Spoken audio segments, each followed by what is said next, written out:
ये कहानी है सीतापुर गांव के एक छोटे से जंगल में रहने वाली टुनटुनी चिड़िया की, जो अपनी माँ के साथ उसी जंगल में एक आम के पेड़ पर रहती थी। टुनटुनी चंचल थी, लेकिन वो चीजों को जल्दी समझ नहीं पाती थी। टुनटुनी की माँ गरीब थी और वो बहुत मुश्किल से अपना और टुनटुनी का खर्चा उठाती थी। टुनटुनी की माँ मेहंदी बेचने का काम करती थी। टुनटुनी की माँ का नाम टूनी था। एक दिन जब टुनटुनी अपनी सहेलियों के साथ खेल रही थी, तब एक सहेली पिंकी चिड़िया ने टुनटुनी से कहा, सुन टुनटुनी, हम सब मेहंदी सीखने जाएंगे, तू भी चल हमारे साथ। नहीं, मैं नहीं जा सकती।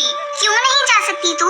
क्योंकि मेरी माँ के पास इतने पैसे नहीं है। ये कहते हुए टुनटुनी चिड़िया की आंखें भर आई थी। तभी एक दूसरी सहेली ने टुनटुनी से कहा, टुनटुनी, तू नहीं जा सकती तो कोई बात नहीं। अगले दिन टुनटुनी की सारी सहेलियां मेहंदी सीखने के लिए चली गई। जब टुनटुनी की माँ अपने घोंसले में पहुंची, तो उसने जो देखा वो देखकर उसे बहुत दुख हुआ। टूनी चिड़िया टुनटुनी को रोता देखकर घबरा जाती है और उससे पूछती है, क्या हुआ टुनटुनी? पहले टुनटुनी कुछ नहीं कहती, फिर माँ के बहुत पूछने पर वो अपनी सहेलियों के साथ हुई बात के बारे में बताती है। टुनटुनी अपनी माँ से कहती है, माँ, हम इतने गरीब क्यों हैं?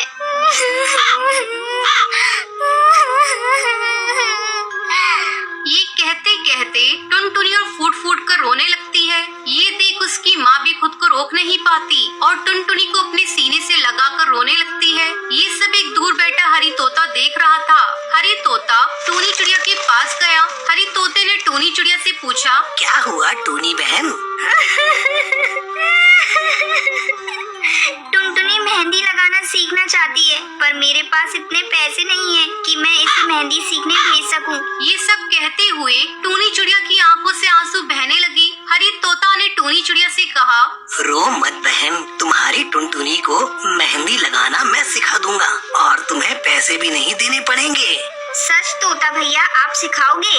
हरी तोते ने हाँ में सर हिलाकर जवाब दिया। टूनी चिड़िया ने टुनटुनी चिड़िया से कहा, सुन टुनटुनी, तू मेहंदी लगाना सीखना चाहती थी ना? हाँ माँ, कल से तुझे तोता भैया मेहंदी सिखाएंगे। ये बात सुनकर टुनटुनी की आंखें खुशी से चमक उठती है। अगले दिन से हरी तोता ने टुनटुनी को मेहंदी लगाना सिखाना शुरू कर दिया।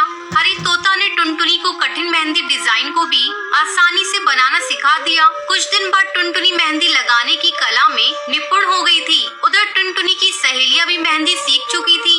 सबको इस बात पर बहुत गर्व हो रहा था, परंतु टुनटुनी की एक सहेली जिसका नाम सुंदरी कौवी था, वो ये कहती है कि मैं तुम सबसे ज्यादा अच्छी मेहंदी लगाती हूँ। ये बात कहकर वो वहाँ से चली जाती है। सुंदरी कौवी अपनी कला पर घमंड करने लगी थी। इधर टुनटुनी ने जंगल की दूसरी चिड़ियाओं को मेहंदी लगाना शुरू कर दिया था और पक्षियों को उसकी लगाई मेहंदी बहुत पसंद भी आती थी। टुनटुनी चिड़िया मेहंदी लगाने के लिए धीरे धीरे प्रसिद्ध होने लगी और अब उसे मेहंदी लगाने के पैसे मिलने लगे थे, जिससे उनकी गरीबी काफी हद तक दूर हो गई थी। टुनटुनी और उसकी माँ इस बात को लेकर बहुत खुश थे। जब इस बात का पता टुनटुनी की सहेलियों को चला, तो उससे मिलने के लिए गई। टुनटुनी अपनी सहेलियों से मिलकर बहुत खुश हुई, परंतु सुंदरी कौवी को टुनटुनी की इतनी तारीफ पसंद नहीं आई। सुंदरी कौवी चिड़ियाओं के सरदार कड़कनाथ सेठ की बेटी थी।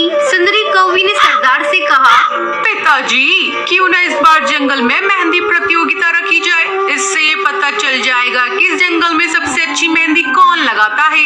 सरदार कड़कनाथ सुंदरी कौवी की बात मान लेता है। सरदार ने अपने मंत्री बंटी कबूतर से कहा, मंत्री जी, मेहंदी प्रतियोगिता की व्यवस्था की जाए। जब प्रतियोगिता की तैयारी चल ही रही थी कि सुंदरी कौवी ने अपनी सहेलियों से कहा, देख लेना, ये प्रतियोगिता मैं ही जीतूंगी। सुंदरी कौवी को अपनी कला और होनहारी पर घमंड हो गया था। फिर जब ये प्रतियोगिता शुरू हुई तो सभी प्रतिभागियों को मेहंदी की अलग अलग डिजाइन दे दी गई। सुंदरी कौवी ने जानबूझकर सबसे कठिन डिजाइन टुनटुनी को दिलवा दी। सुंदरी कौवी ने मन में सोचा, ये टुनटुनी तो बेवकूफ है, इतनी कठिन डिजाइन ये नहीं बना पाएगी और ये प्रतियोगिता हार जाएगी और फिर ये प्रतियोगिता मैं ही जीतूंगी। सुंदरी कौवी ये सोचकर मन ही मन खुश हो रही थी। तभी प्रतियोगिता का समय समाप्त हो जाता है और प्रतियोगिता की विजेता की घोषणा शुरू हो जाती है। प्रथम पुरस्कार टुनटुनी को और दूसरा तीसरा पुरस्कार टुनटुनी की दो सहेलियों को मिलता है। जब विजेताओं की सूची में सुंदरी कौवी का नाम नहीं आया तो उसका सारा घमंड चूर चूर हो गया। तो दोस्तों, इस कहानी से शिक्षा कला पर कभी घमंड नहीं करना चाहिए।